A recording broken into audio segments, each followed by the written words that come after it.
Grand Paradi towers, सपनों का शहर मुंबई, जहां लाखों की तादाद में लोग पैसा कमाने और फेमस होने आते हैं। और इसी वजह से यहां अक्सर रहने की जगह के लिए बहुत मारामारी देखी जाती है।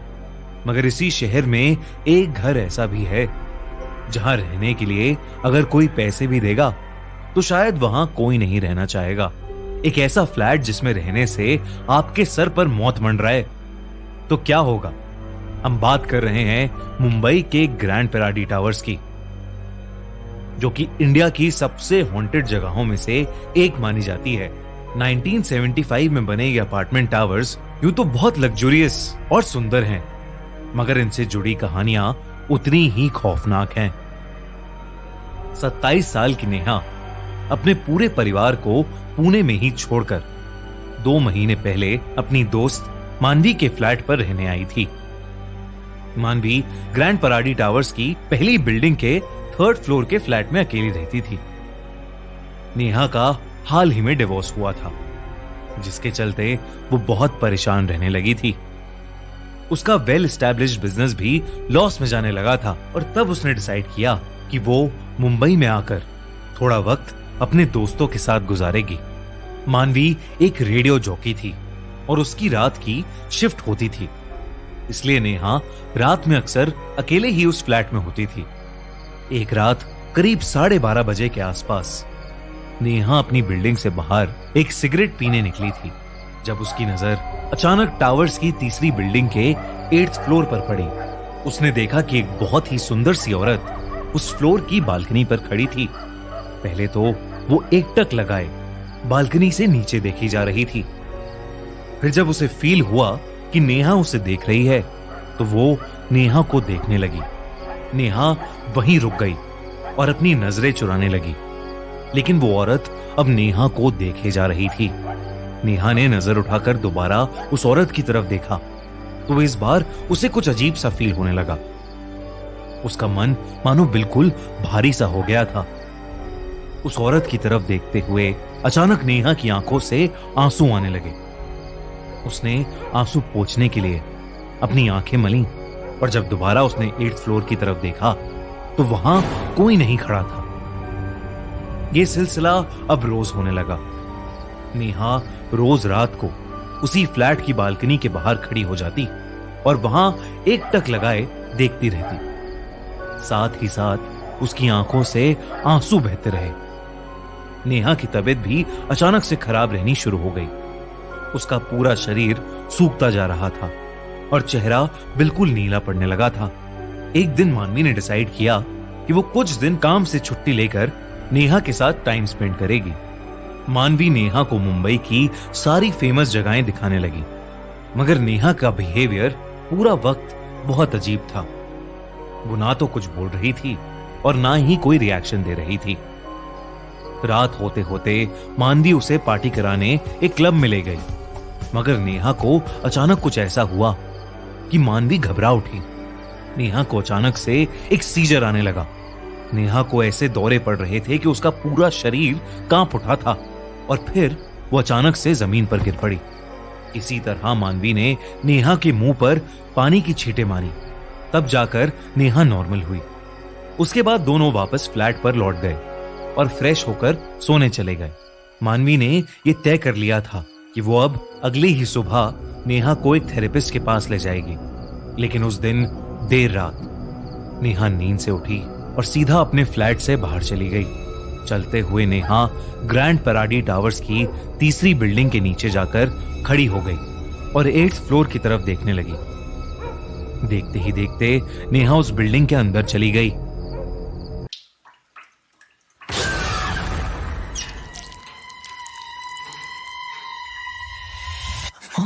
Mommy's with the maggots now. This is what happened to all. It happened to us. Don't let it take my babies.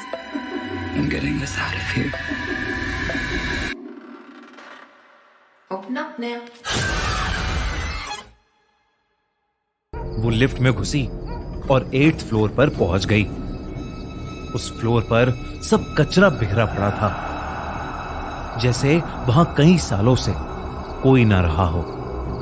Neha दरवाजे के सामने जाकर रुक गई और वो उस पर लगे ताले को देख ही रही थी कि अचानक से उस अपार्टमेंट का दरवाजा अपने आप खुल गया। नेहा हैरानी से वहीं खड़ी थी। उस अपार्टमेंट में से बहुत सड़ी बदबू आ रही थी। तभी नेहा को एक औरत ने आवाज लगाई। उसने सर उठाकर सामने देखा तो वहां वही औरत थी जिसे वो रोज देखती थी। वो औरत उस फ्लैट की बालकनी में खड़ी थी। उस औरत ने हंसकर नेहा को अपने पास आने का इशारा किया। नेहा ये देखकर उस फ्लैट के अंदर चली गई। वो बालकनी तक जा ही रही थी कि अचानक वो औरत वहां से गायब हो गई। ये देखकर नेहा घबरा गई और सीधा दरवाजे की तरफ वापस भागी, लेकिन वो दरवाजा अब लॉक था। नेहा जोर जोर से चिल्लाने लगी, दरवाजा पीटने लगी, मगर उसकी आवाज किसी तक नहीं पहुंची। तभी उसे लगा कि जैसे उसके पीछे कोई खड़ा है। वो मुड़ी और उसकी आंखें फटी की फटी रह गईं। उसके सामने वही औरत खड़ी थी, लेकिन उसके चेहरे पर एक बहुत ही लंबी और खतरनाक हंसी थी, पर उसकी आंखों से आंसू भी आ रहे थे। उसके बाल बिल्कुल बिखरे हुए थे और खाल बिल्कुल सड़ी हुई। देखते ही देखते उस फ्लैट में एक एक करके बहुत सारे मरे हुए लोगों की आत्माएं दिखाई देने लगीं। वो सब नेहा की तरफ बढ़ने लगे। वो सभी आत्माएं बहुत दुखी लग रही थीं। उन सब को देखकर नेहा का मन अचानक से बहुत भारी हो गया और उसकी आंखों से भी आंसू बहने लगे। वो बहुत ही ज्यादा डिप्रेस्ड फील करने लगी। एक एक करके वो सारी आत्माएं बालकनी पर चढ़कर वहां से कूदने लगीं। नेहा भी उनके पीछे जाकर खड़ी हो गई और अपनी बारी आने पर वो भी उस बालकनी से नीचे कूद गई। उधर मानवी को एक फोन आया, जिसे सुनकर उसके पैरों तले जमीन खिसक गई। उसे एक हॉस्पिटल से फोन आया था। नेहा को काफी बुरी हालत में उस हॉस्पिटल में एडमिट किया गया था, क्योंकि उसने ग्रैंड पैराडी टावर्स के 8th फ्लोर से कूदकर अपनी जान देने की कोशिश की थी। मानवी सुनकर दंग रह गई। उसे कुछ भी समझ नहीं आ रहा था कि आखिर नेहा उस 8th फ्लोर वाले फ्लैट में गई कैसे, क्योंकि वो फ्लैट तो न जाने कितने सालों से बंद पड़ा था। अगले दिन जब नेहा को होश आया तो उसने अपने साथ हुआ पूरा किस्सा मानवी को बताया, लेकिन फिर उसी रात नेहा ने अपना दम तोड़ दिया। मानवी नेहा की मौत से टूट चुकी थी और तब ग्रैंड पैराडी टावर में रहने वाले एक आदमी ने उसे कुछ ऐसा बताया जिससे मानवी के रोंगटे खड़े हो गए। उस आदमी ने मानवी से कहा कि ग्रैंड पैराडी टावर्स की 3rd बिल्डिंग के 8th फ्लोर को हॉन्टेड माना जाता है। उस फ्लोर से न जाने कितने लोगों ने सुसाइड करके अपनी जान दे दी है, पर जिन भी लोगों ने सुसाइड किया है वो सब बहुत स्ट्रेस में थे, इसलिए कोई आज तक समझ नहीं पाया है कि क्या सच में 8th फ्लोर का वो फ्लैट हॉन्टेड है या वो लोग सच में अपनी जिंदगी से परेशान हो गए थे। नेहा के साथ जो भी हुआ वो आज भी एक पहेली है और उन सभी लोगों की मौत की मिस्ट्री भी आज तक सुलझ नहीं पाई है जिन्होंने उस 8th फ्लोर से कूदकर सुसाइड किया था।